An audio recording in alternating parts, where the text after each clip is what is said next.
Hello students, last lecture के अंदर आप लोगों ने पढ़ा था अबाउट द सिग्निफिकेंट फिगर्स, कैसे हम कैलकुलेट करते हैं। रूल्स हम लोगों ने डिस्कस कर लिए हैं। उसके बाद हम लोगों ने यूनिट फैक्टर मेथड को पढ़ लिया था और आज का जो हमारा टॉपिक है उसके अंदर हम लोग डिस्कस करेंगे about the law of conservation of मास। ठीक है, उसके बाद हमारा नेक्स्ट लॉ स्टार्ट होगा। तो आज हम लॉ ऑफ कंजर्वेशन ऑफ मास को पढ़ते हैं। लॉ ऑफ कंजर्वेशन ऑफ मास।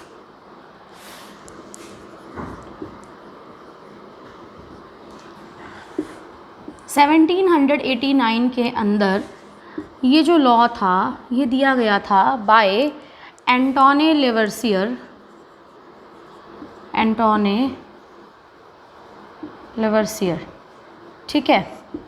ये लॉ आप लोगों ने 9th क्लास के अंदर भी पढ़ा हुआ है, द्रव्यमान संरक्षण के नियम के नाम से। ठीक है, इस लॉ में आपको 9th में भी पढ़ाया गया था कि किसी रिएक्शन के अंदर जितना रिएक्टेंट्स का मास होता है, रिएक्शन होने के बाद प्रोडक्ट्स का मास भी उतना ही होता है। ठीक है, तो अगर हम इसको डिफ़ाइन करें, इस लॉ को, तो कैसे डिफ़ाइन करेंगे?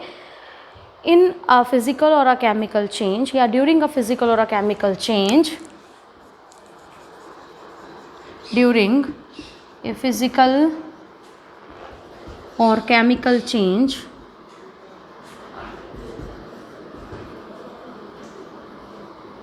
the mass of the reactants, the total लिख लेते हैं हम, total mass of the reactants is equal to the total mass of the products. मतलब एक रिएक्शन के दौरान जितना रिएक्टेंट्स का मास था, रिएक्शन होने से पहले जितना रिएक्टेंट्स का मास था उतना ही मास किसका होता है, रिएक्शन होने के बाद जो प्रोडक्ट्स बनते हैं उनका भी उतना ही मास होता है।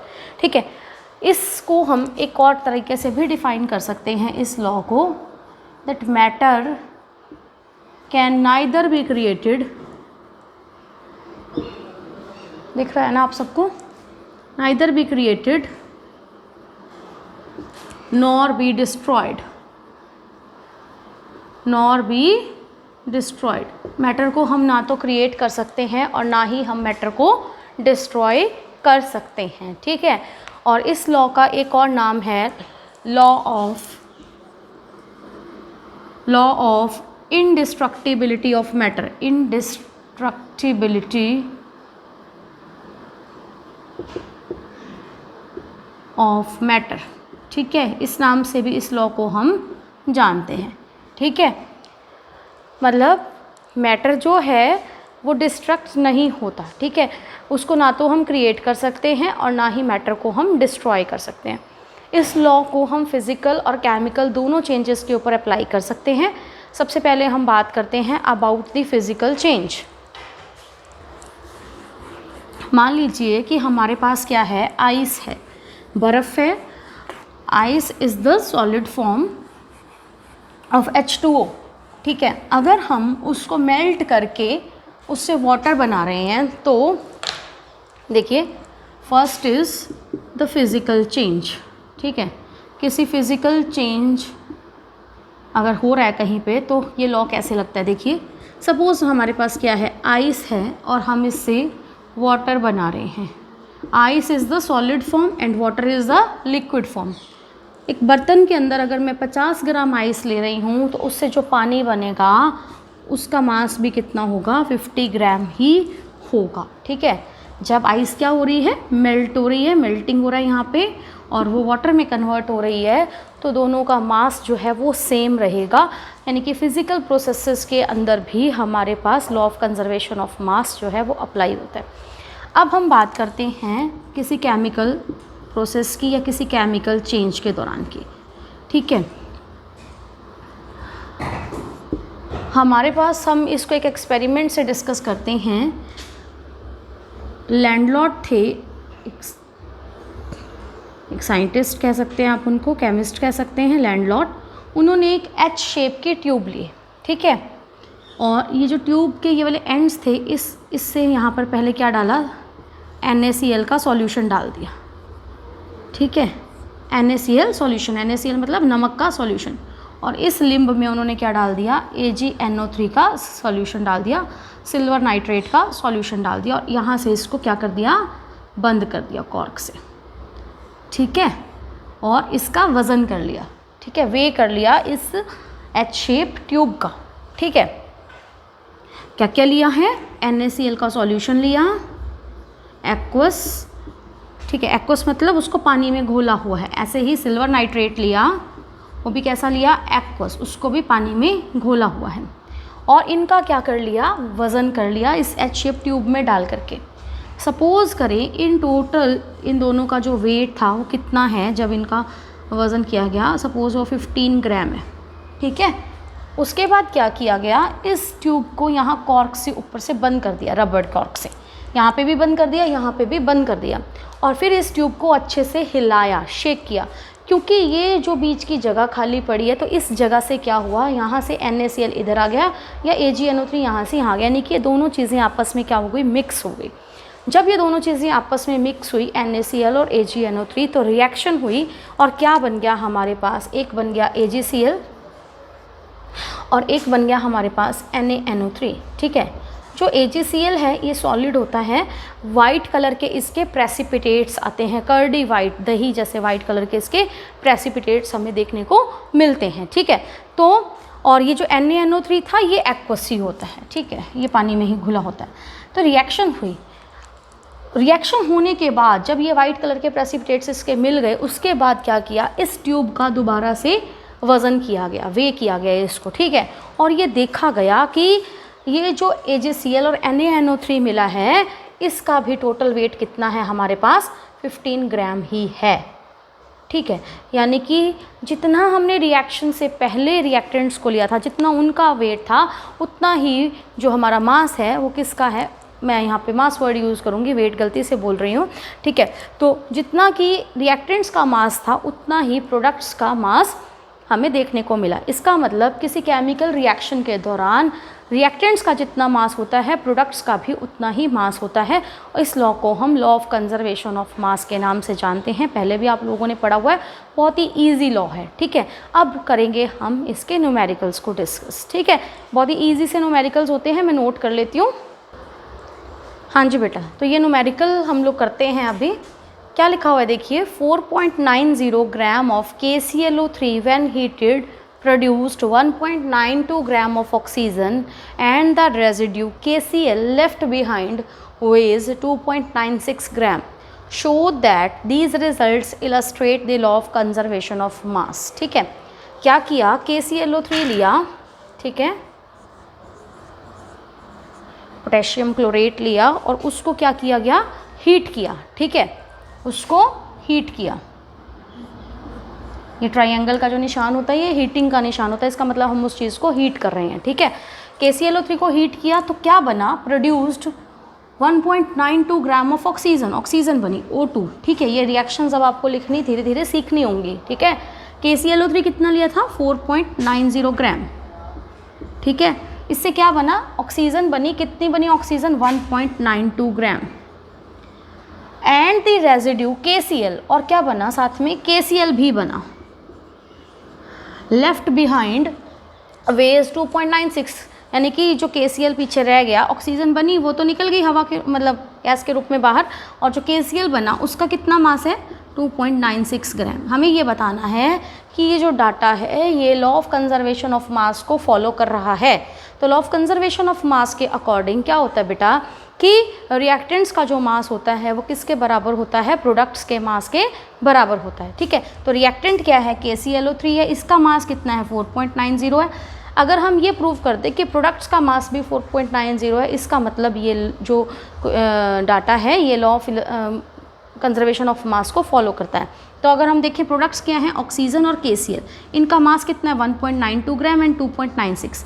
इनका अगर हम टोटल करें 1.92 और 2.96 का, तो कितना आता है हमारे पास, 6 and 2 8, 9 and 9 8 and 1 4.88, ठीक है।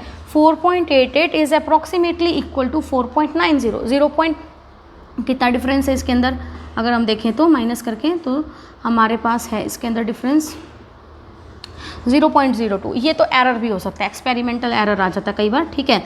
तो इससे कोई फ़र्क नहीं पड़ता, मतलब ये जो 4.90 है ये किसके बराबर है, लगभग ये बराबर है किसके, 4.88 के। इसका मतलब ये जो डाटा है ये लॉ ऑफ कंजर्वेशन ऑफ मास को फॉलो करता है, ठीक है। बहुत ही ईजी न्यूमेरिकल्स हैं, आपको सिर्फ क्या करना है, रिएक्टेंट्स का मास और प्रोडक्ट्स का मास इक्वल शो करना है। अगर वो इक्वल आ रहे हैं इसका मतलब कि वो जो डाटा है वो लॉ ऑफ कंजर्वेशन ऑफ मास को फॉलो कर रहा है। अगर वो इक्वल नहीं आ रहे इट मीन्स वो लॉ ऑफ कंजर्वेशन ऑफ मास को फॉलो नहीं करते, ठीक है। तो ये था हमारा लॉ ऑफ कंजर्वेशन ऑफ मास, हमारा पहला लॉ, ठीक। अब हम डिस्कस करते हैं हमारा second law. What is the second law, मैं उसको लिख लेती हूँ, थोड़ा इसको रब कर देती हूँ। हाँ जी बेटा, तो हमारा जो सेकेंड लॉ है that is law of constant composition, ठीक है। इस लॉ को हम लॉ ऑफ डेफिनेट प्रोपोर्शंस के नाम से भी जानते हैं, ठीक है। इसका सेकेंड नेम क्या है, लॉ ऑफ डेफिनेट प्रोपोर्शंस, ठीक है।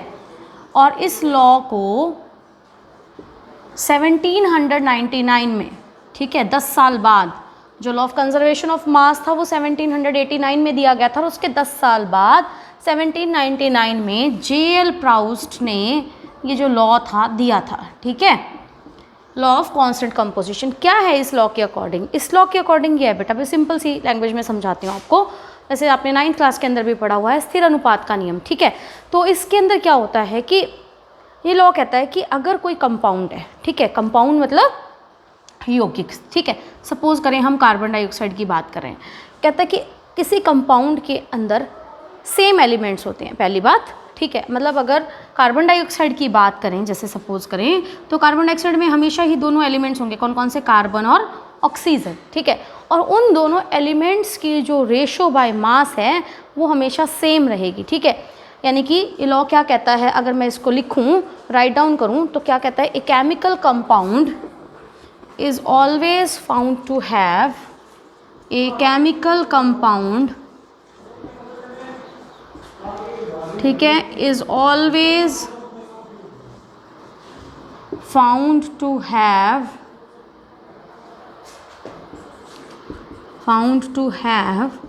same elements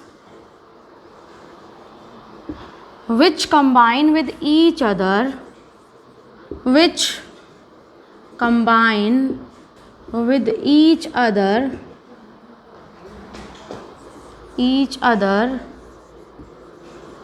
in a fixed ratio by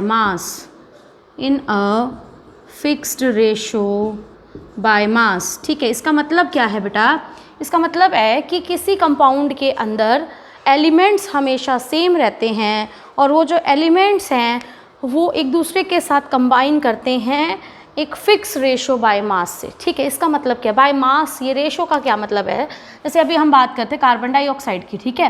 carbon dioxide के अंदर कार्बन और ऑक्सीजन ये दो एलिमेंट्स रहेंगे। कार्बन डाइऑक्साइड चाहे कैसे भी प्रोड्यूस हुई हो, ठीक है, कार्बन डाइऑक्साइड के प्रोड्यूस करने के तरीके कई हो सकते हैं, अभी मैं लिखती हूँ उसको। तो इसके अंदर दोनों एलिमेंट्स ही रहेंगे, कार्बन और ऑक्सीजन, और इन दोनों एलिमेंट्स की जो रेशो है बाय मास वो सेम रहेगी।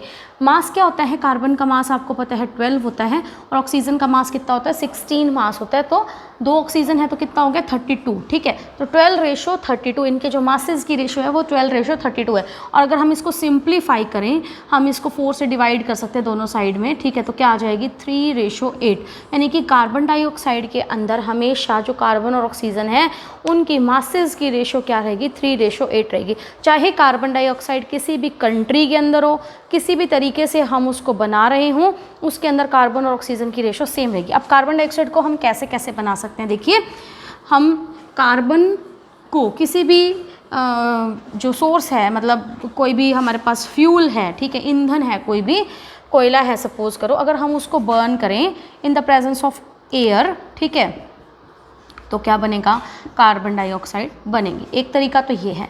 एक अगर हम कैल्शियम कार्बोनेट ले लें, ठीक है, हमारा लाइमस्टोन, अगर हम इसको डिकम्पोज करें, हीट करें, तो भी क्या बनता है, CaO क्विकलाइम हमारा, और CO2 बनता है, ठीक है। तो कार्बन डाइऑक्साइड इस तरीके से भी बन सकती है, कार्बन डाइऑक्साइड इस तरीके से भी बन सकती है, और भी हमारे पास कई सारे मेथड्स हैं जिससे कि हम कार्बन डाइऑक्साइड बना सकते हैं, ठीक है। जैसे कि अगर हम जो है बेकिंग सोडा ले लें NaHCO3, तो इससे भी हमारी कार्बन डाइऑक्साइड बनती है, प्लस में Na2CO3 बनता है हमारे पास, ठीक है। इसको बैलेंस कर लेंगे हम, ठीक है, ये बैलेंसिंग वाला हम काम बाद में करेंगे। तो कार्बन डाइऑक्साइड यहाँ से भी बन रही है, कार्बन डाइऑक्साइड इस तरीके से भी बन रही है, इस तरीके से भी बन रही है, और रेस्पिरेशन से तो बनती है। तो कार्बन डाइऑक्साइड किसी भी तरीके से बने, कहीं पर भी बने, उसके अंदर कार्बन और ऑक्सीजन की जो रेशो है वो क्या रहेगी, हमेशा फिक्स्ड रहेगी। बाय मास जो उनकी रेशो है कितनी रहेगी, 3:8 रहेगी, ठीक है। ये है हमारे पास law of constant composition. Similarly water, अगर कोई और कंपाउंड ले, सपोज करें हम वाटर ले रहे हैं, ठीक है, तो वाटर कहीं का भी हो, किसी भी देश का पानी हो, ठीक है,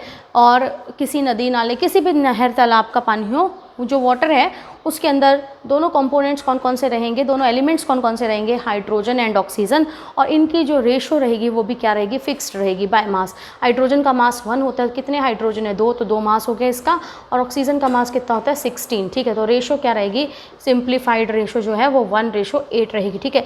चाहे पानी कैसे भी कहीं से भी प्रोड्यूस हुआ हो, किसी भी कंट्री का पानी हो, इसके अंदर रेशो क्या रहेगी, 1:8 रहेगी। तो ये है हमारा लॉ ऑफ कांस्टेंट कंपोजिशन, या जिसको हम लॉ ऑफ डेफिनेट प्रोपोर्शंस भी कहते हैं। क्लियर हो गया होगा आपको। अब डिस्कस करते हैं हम इसकी लिमिटेशंस को, ठीक है। इस लॉ की कुछ लिमिटेशंस हैं, ठीक है, मैं इसको नहीं रब करती। इस लॉ की 2 मेन लिमिटेशंस हैं। क्या क्या लिमिटेशन है इस लॉ की, ये लॉ जो है वो आइसोटॉप्स के ऊपर एप्लीकेबल नहीं है, ठीक है। क्या लिमिटेशंस हैं इस लॉ की, फर्स्ट लिमिटेशन है, अगर हम लिमिटेशंस की बात करें तो पहली लिमिटेशन है that this law is not applicable on isotopes. This law is not applicable on isotopes, ठीक है। आइसोटॉप्स पे ये लॉ जो है वो एप्लीकेबल नहीं है। कैसे, क्या मतलब इसका, आइसोटॉप क्या होते हैं, आइसोटॉप होते हैं जिनका हमारा जो एटॉमिक नंबर है वो सेम हो, लेकिन उनका जो मास नंबर होता है वो डिफरेंट होता है। जैसे कार्बन का मास कितना होता है, 12 होता है, इसका एटॉमिक नंबर कितना होता है, 6 होता है। लेकिन एक कार्बन ऐसा भी मिलता है, जनरली हम ऐसे लिखते हैं 612, ये किसी एलिमेंट को रिप्रेजेंट करने का तरीका है, ठीक है। एक कार्बन इस तरीके का भी पाया जाता है जिसके अंदर मास नंबर 13 होता है, एटॉमिक नंबर हालांकि 6 ही होता है। एक हमारे पास कार्बन होता है जिसका एटॉमिक नंबर जो है वो 6 होता है, लेकिन उसका मास नंबर 14 होता है, ठीक है। तो ये क्या है, तीनों एक दूसरे के हमारे आइसोटॉप्स कहलाते हैं, ठीक है, समभारिक जिनको आप बोलते हो, ठीक है, समस्थानिक, सॉरी, ठीक है। तो ये कार्बन, अगर हमारा कार्बन 12 है तो रेशो क्या बनेगी, 12:32। लेकिन अगर हम किसी ऐसे कार्बन डाइऑक्साइड की बात कर रहे हैं जिसके अंदर जो कार्बन है वो कार्बन 12 ना हो करके कार्बन 14 है सपोज़, तो यही रेशो क्या हो जाएगी, 14:32 हो जाएगी। या अगर सपोज़ यही वाला कार्बन 13 है तो रेशो जो है वो 13:32 हो जाएगी, ठीक है। तो इन केस ऑफ आइसोटॉप्स ये लॉ एप्लीकेबल नहीं है, ये इस लॉ की पहली मेन लिमिटेशन है, ठीक है। क्लियर होगी आपको ये बात।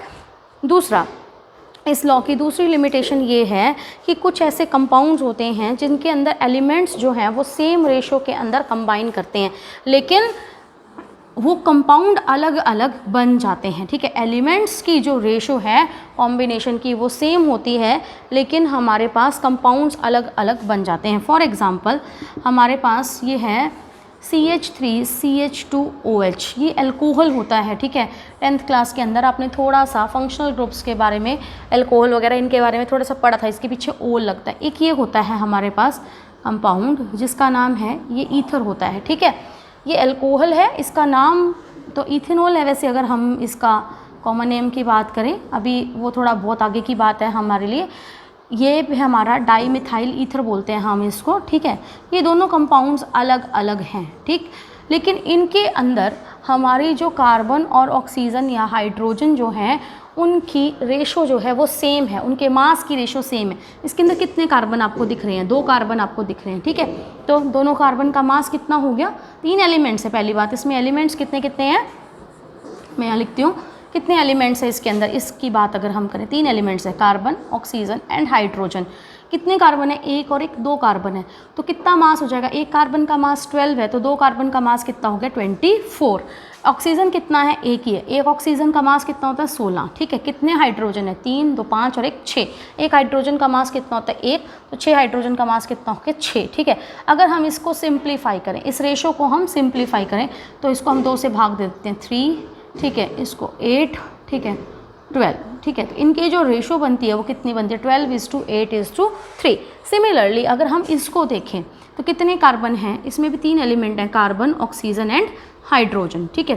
कार्बन कितने हैं, 2 कार्बन का मास कितना हो जाएगा 24, ऑक्सीजन कितना है, एक का कितना हो जाएगा 16, और हाइड्रोजन कितने हैं 6, तो कितना हो गया 6, ठीक है। तो सेम चीज़ है हमारे पास, जो रेशो बनेगी वो क्या बनेगी 12:8:3, ठीक है। तो रेशो दोनों के अंदर सेम बन रही है, दोनों के अंदर यानी कि जो एलिमेंट्स हैं वो सेम है और same ratio by mass present है, बट 2 अलग अलग कंपाउंड्स बन रहे हैं।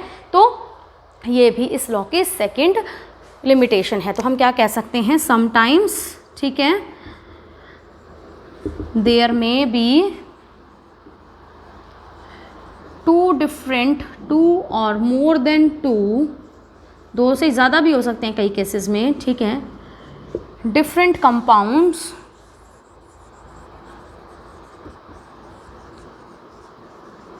sometimes there may be 2 or more than 2 different compounds with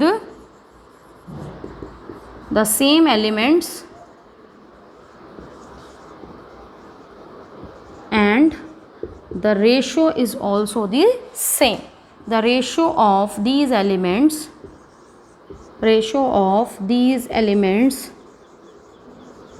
is also the same. कौन सी रेशो की बात कर रहे हैं हम, ठीक है, रेशो बाय मास, ठीक है, रेशो बाय मास। तो तब भी हमारा जो लॉ ऑफ कांस्टेंट कंपोजिशन है वो अप्लाई नहीं होता है, ठीक है। तो ये था हमारा सेकंड लॉ जो J.L. प्राउस्ट ने 1799 के अंदर दिया था, लॉ ऑफ डेफिनेट प्रोपोर्शंस या लॉ ऑफ कांस्टेंट कंपोजिशन, ठीक है। तो अब हमारे रह गए हैं इस लॉ के न्यूमेरिकल्स, जिसको हम नेक्स्ट वीडियो के अंदर कवर करेंगे, ठीक है। और साथ में ही हम डिस्कस करेंगे about law of multiple proportions, ठीक है। तो आज के लिए बस बेटा इतना ही, इसको अच्छे से आप पढ़ें, इसके न्यूमेरिकल्स करें, और कोई भी प्रॉब्लम यदि आती है तो मुझे ज़रूर बताएं।